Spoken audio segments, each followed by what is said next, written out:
Everybody, this is Jerome Wright, and again here on you're joining me here on my YouTube Jeronification channel.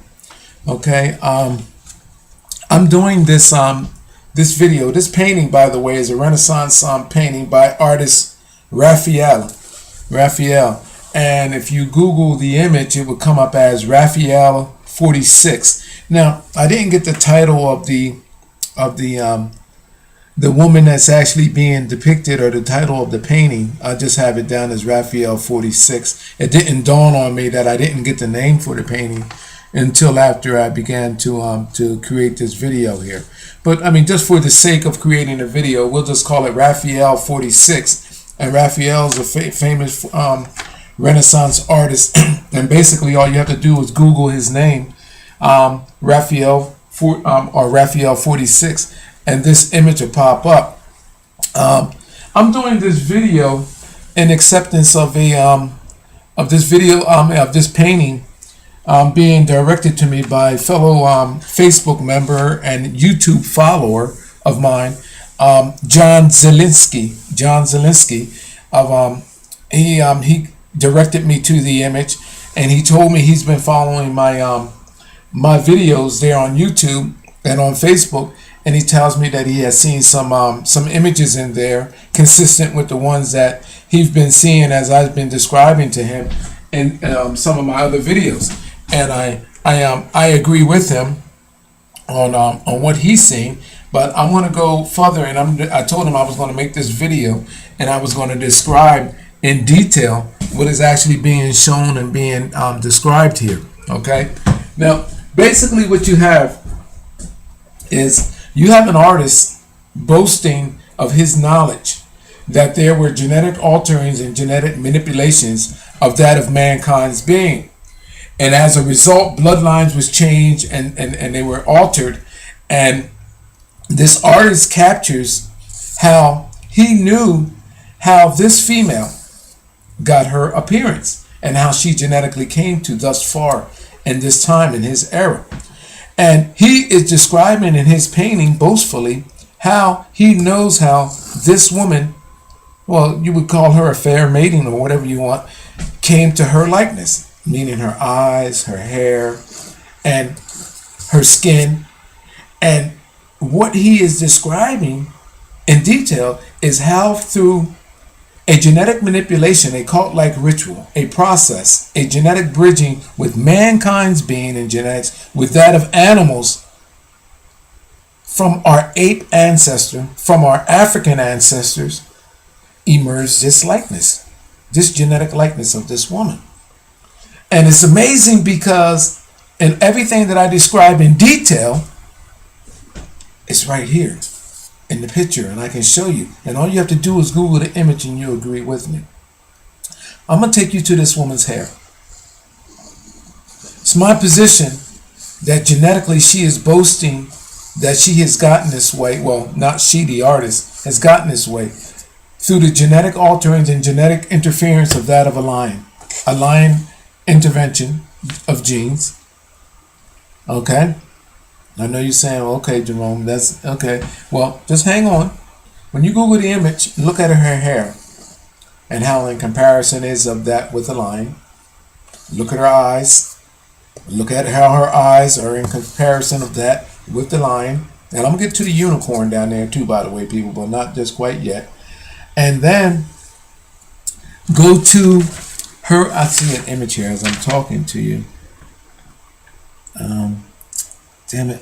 I wonder where my pencil is at so I can draw this in right quick. But anyway, I'll get that. I'll highlight it. But anyway, I'll show you to you if I can recall or I'll remember.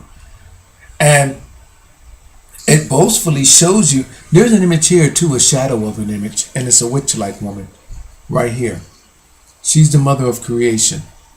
I want to draw that out. Let me see if I can draw. I'm gonna draw it out right quick on the highlights. I made highlights too, by the way, people. I'm going to show you where this is at.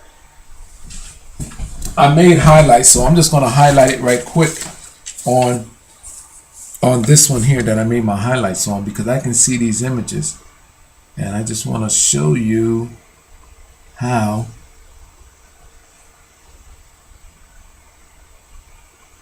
Look at them an eye up in there. I'll just go like that.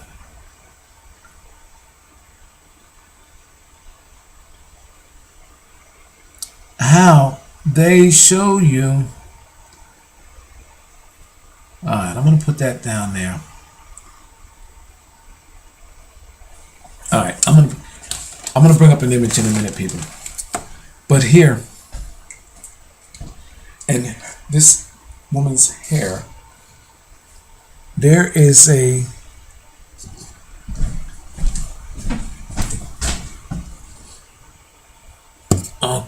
there's a protrusion right here.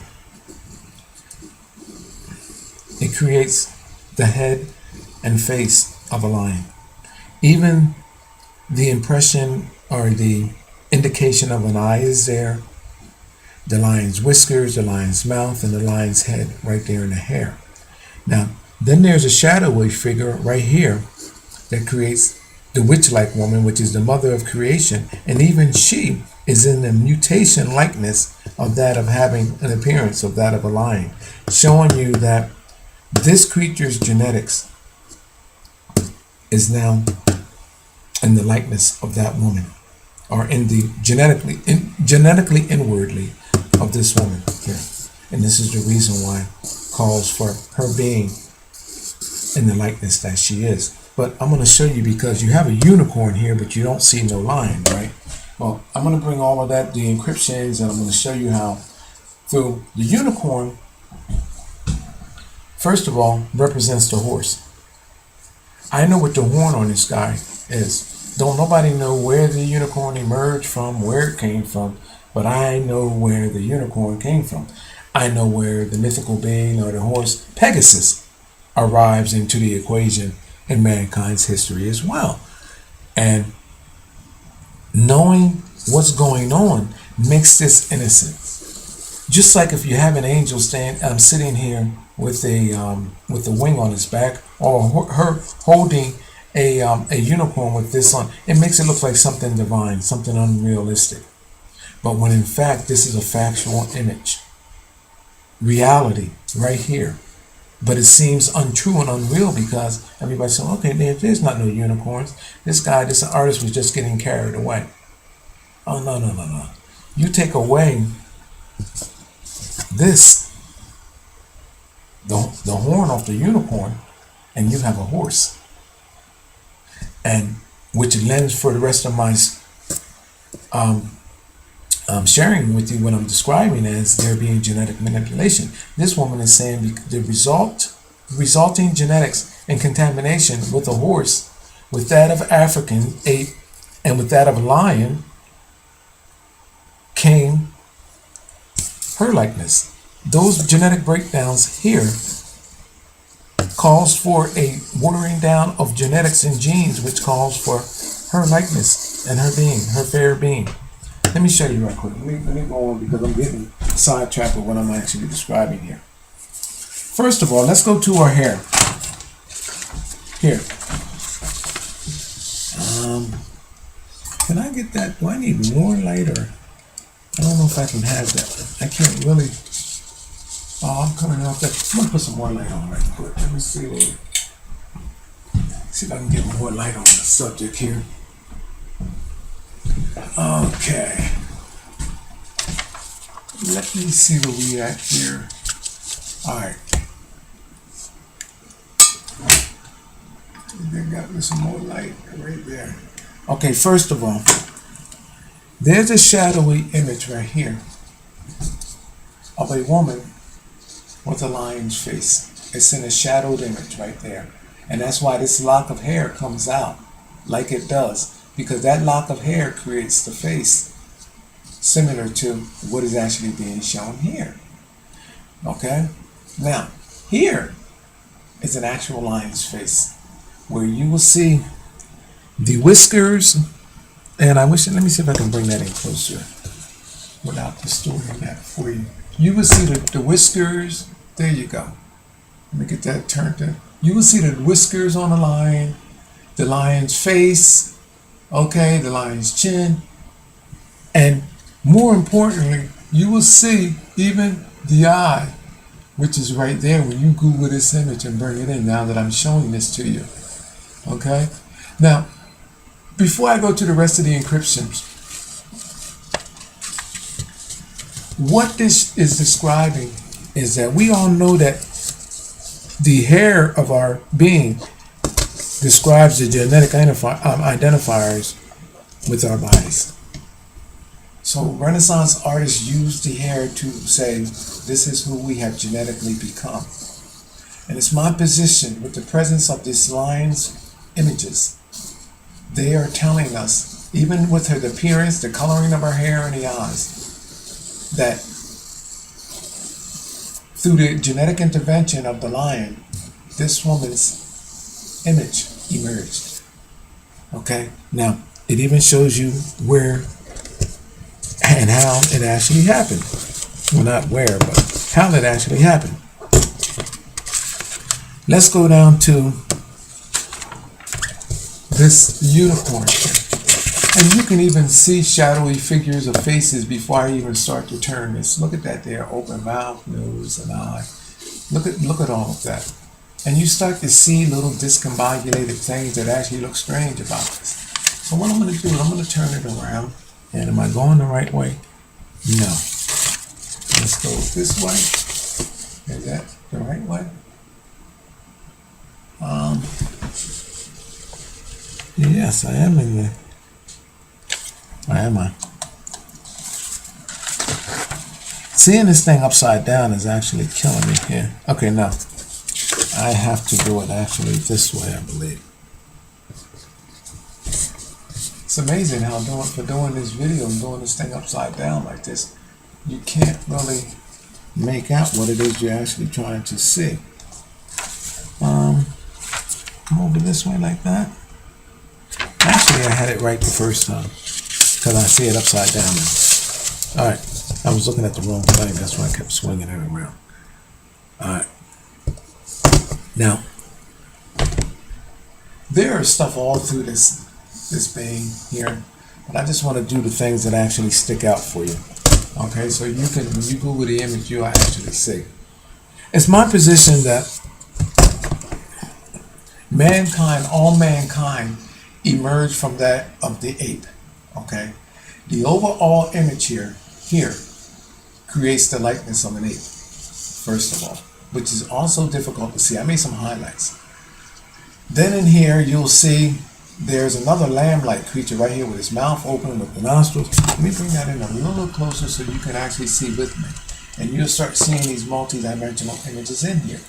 And you start seeing, see the chin, the lip, the mouth, the nose, and the eye socket of a witch-like woman. She always appears with the ape. They call her the mother of creation. All of that stuff is up in here because it's a cauldron-like cocktail.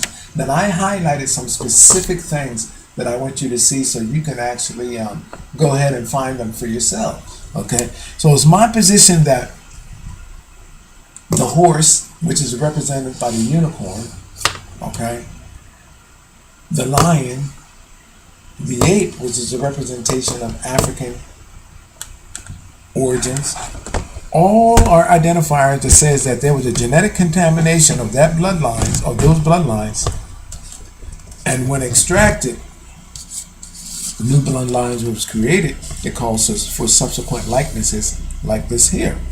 So, without going to no further ado here, let me bring that image up and see if I have that highlighted right for you so you can actually see.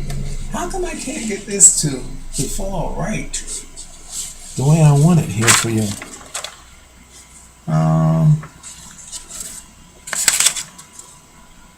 Right there.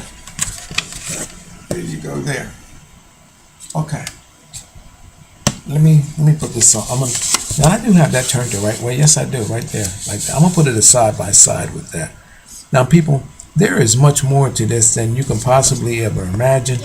I try to highlight the easiest things for it is for you to see because they are multi-dimensional images.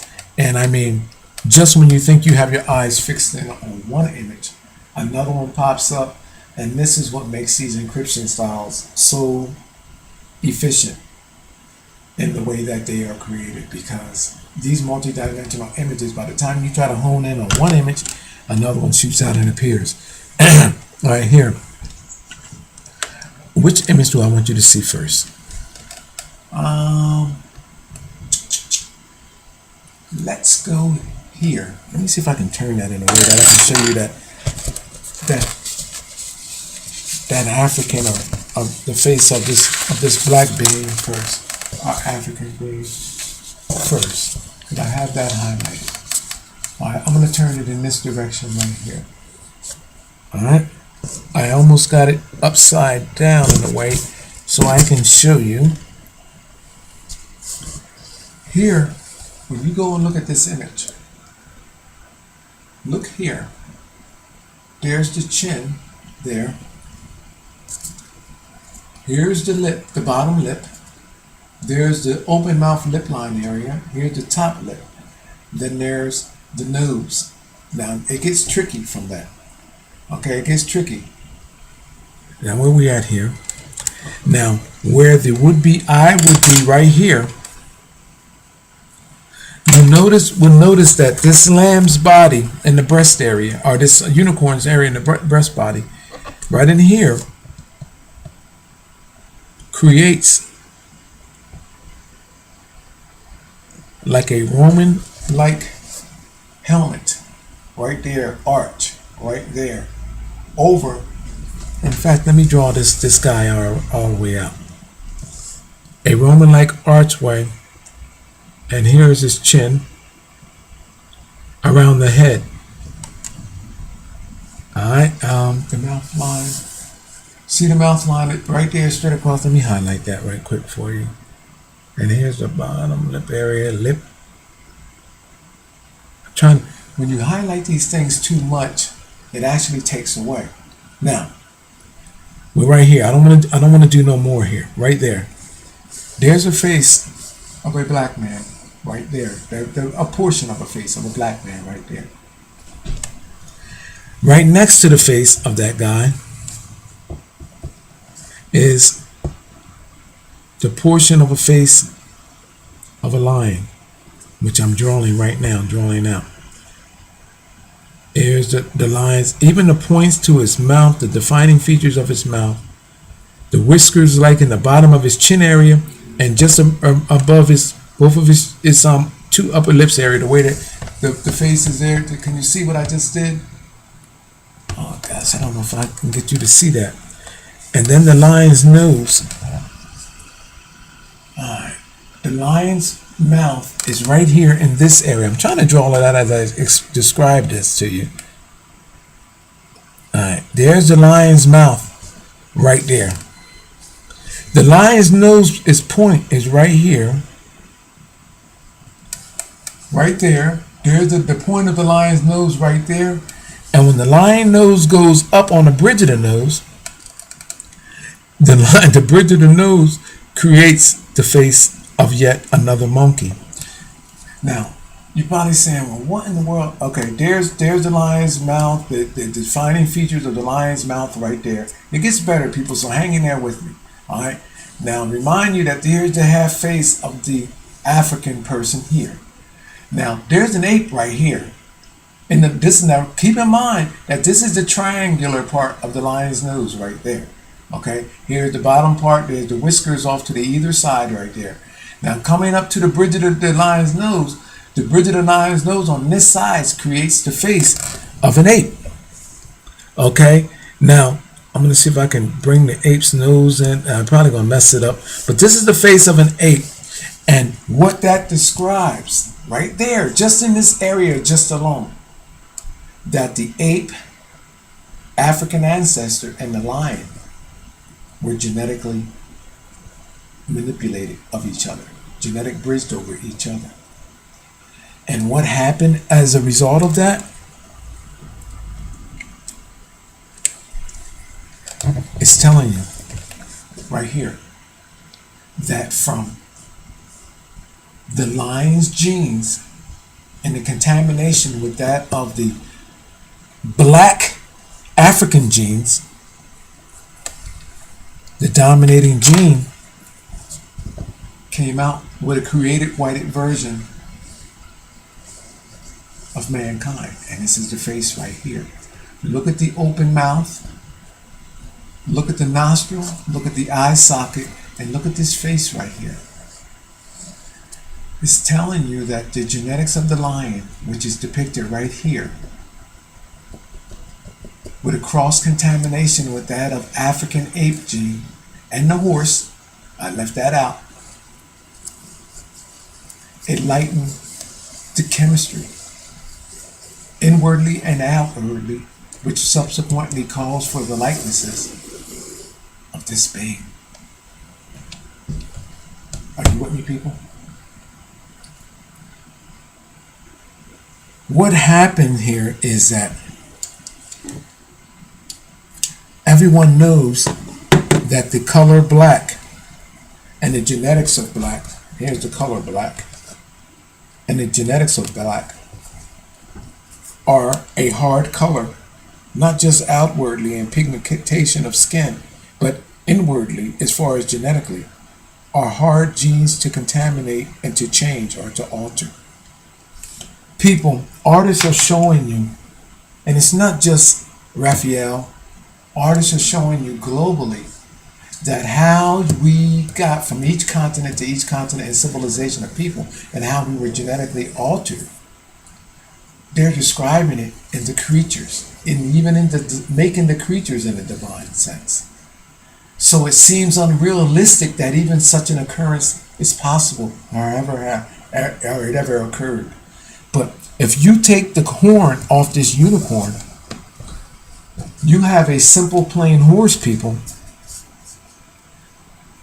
which now tells you that this woman is saying, through the covenant body and the alterings of the horse, through the covenant genetics of the horse and genetic changing, and these creatures right here, she got her likeness. And she's telling you from this cauldron, cocktail, that became her likeness, her eyes, and her hair.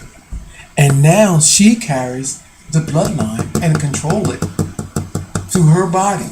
Now, as stupid and as silly as this may sound,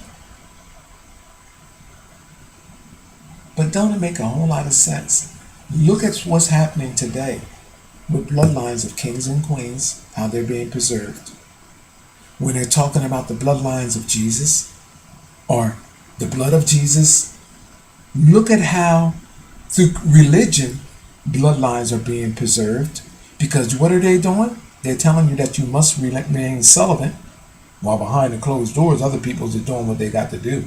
But anyway, for the most part, there is a control over these created bloodlines if you know where they're at. And I'm telling you that I know where they're at, and this is why everything is explained. How not just how this woman got her likeness, got her hair similar to that of the lion, and to that of the eyes of the lion. Not just that, how she got from her ape and her African ancestor to this likeness. It just doesn't describe that. It describes how there is a preserving of bloodlines today based on these actions. It just doesn't describe that, people, what my discoveries are. My discoveries also describe how from our blackest of ape ancestor, and I wish I had a picture of an ape here, but from our blackest, here's the back of my remote control, from our blackest ancestor, how even my likeness became lighter. It shows you, people, how from the most extreme likeness and genetics of our ancestors came these other likenesses that deviate far from that of what is described in our history or can be explained by our history. But yet I'm explaining it right here. And not just Raphael's artwork, but in every Renaissance artist artwork that is famous is detailing the same exact thing. Through the body of these creatures and genetic alterings, other likenesses of mankind came. And if you think about it, the Egyptians with the half creature and half man beasts that they have in their glyphs on the wall. They are describing how through genetic interventions, different likenesses of mankind came. Historians turn this into something mythical on us when it was an actual fact. And all of these people are doing on each continent is describing how from one likeness of man came another likeness of man and another likeness of man, and they're showing you how it was all done through a genetic poisoning, a genetic contamination of our original ape and African ancestors, which calls for other likenesses of mankind. My name is Jerome Wright. You're watching my Jeronification channel. And people, every time you see a Caucasian counterpart with red hair, blonde hair, or blue eyes, or brunette hair, or you see a person, I want you to think and wonder, how did she get her likeness from that of our most extreme? Let me see if I can find me a picture of an ape right quick.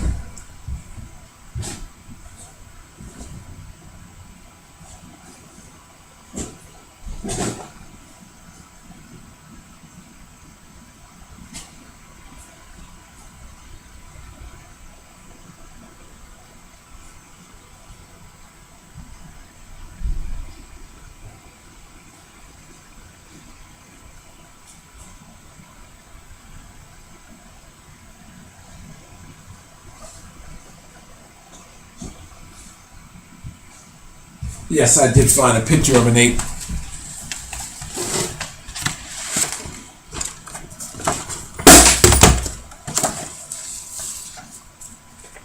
How did she get to that likeness? From here? And even more extreme than that, there are apes. Let's take it to this one here, because this is my Francis Kupta discovery, and I want to show you something about that. Let me see. Oh, hold on. Let me hear. I want to take a more extreme looking ape. How did that woman come from here?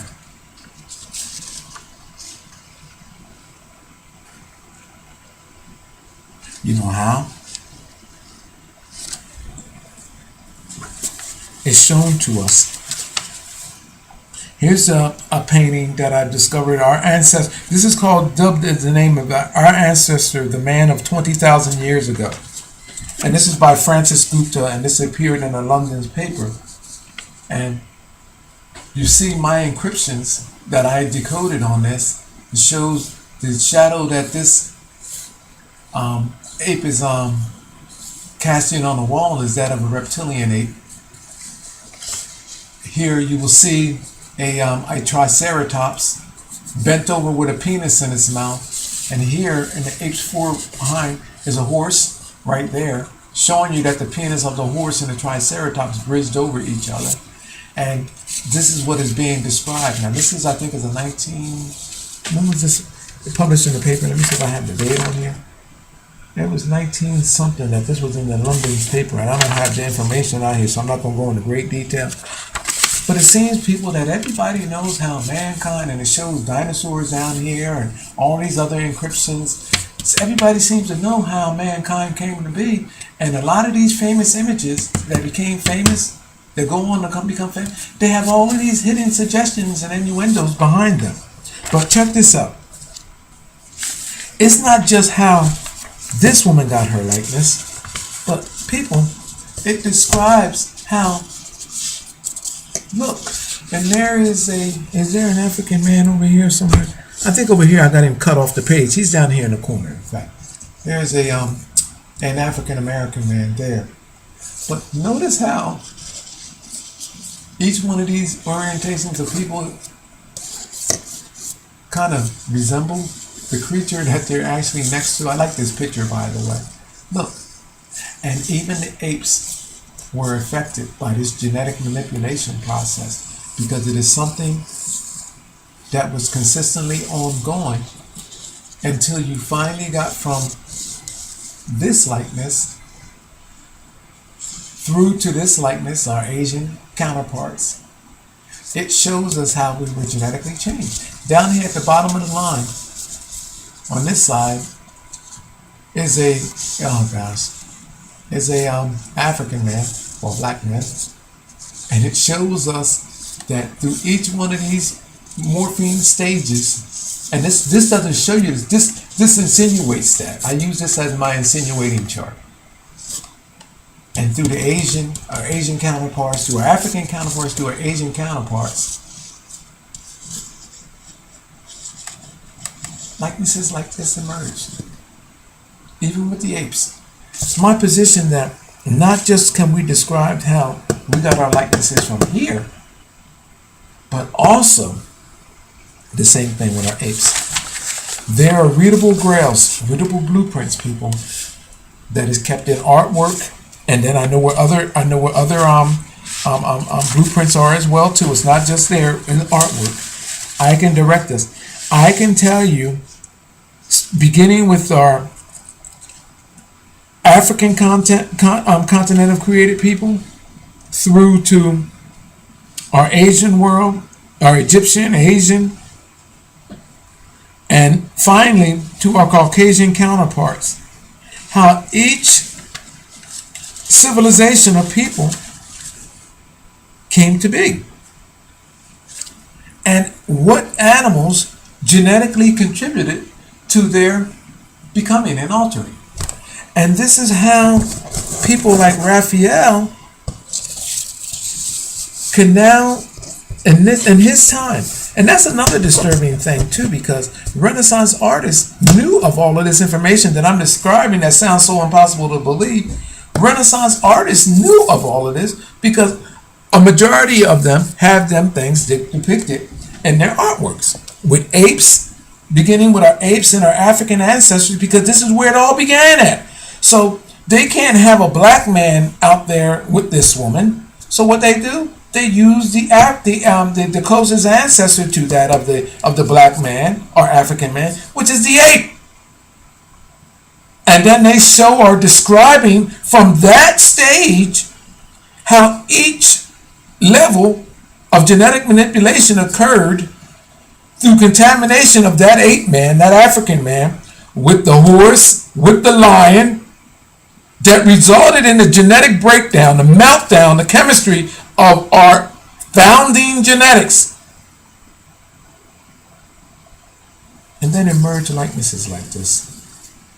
And this is why in our Caucasian counterparts and through each continent, where there was a consistent change, that we now have, and look at our African world. We have, I'm not going to say, well, let's say nappy hair, like a coarse hair. We had rough hair, a dark look, to finally be coming into the Egyptians. The hair started getting straighter, like they started using perms or something, and then they started looking like everybody looked the same though. Didn't nobody? All the eyes were the same, all the hair were the same, and then all across the world globally, and then all of a sudden, there's this big change in the hair, in the eyes, in the teeth, and in the skin.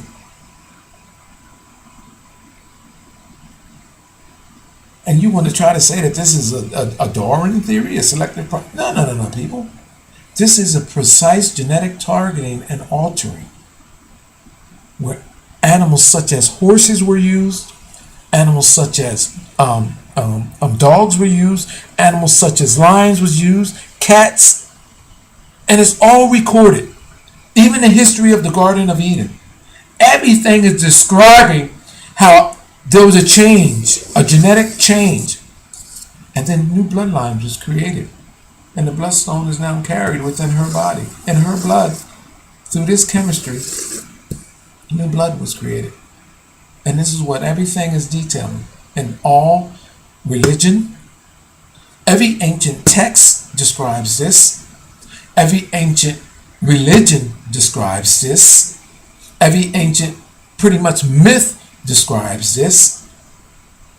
And all of the evidence of our world is in support of what I've discovered. My name is Jerome Wright. You're watching my Jeronification channel, and I thank you, John Zelinsky, for inspiring me to make this video. And I encourage everyone to Google this image, and when you turn it sideways, you will see those things that I just described to you. And where we at here? I'm going to see if I can bring that in for a closer view to where, whoa, right in there. You will see those morphing creatures as I showed you right there. And you'll probably see some other things now that I showed you. But what's going on, people, is it's showing you how through the genetic contributing factor of a horse, lion, African, a new bloodline was broken down. The lion won. The genetics of the lion became dominated. And this woman is telling you that she's wearing those lion genes from that Colvin cocktail. And this is why she looks the way she does, because genetically she's showing you that she is wearing the crown of that of the lion. She's coveted in the blood of the lion. And it didn't just come straight to her and come out. No, people, no, it didn't happen like that. You know how she got that? They contaminated the African continent first. Sacrifices were made to the blood of the African first, and that's how the breakdown occurred. My name is Jerome Wright. You're watching my Jeronification channel. And let me shut this down and post this video. And I also have 200 plus other videos, people, that you need to see of mine.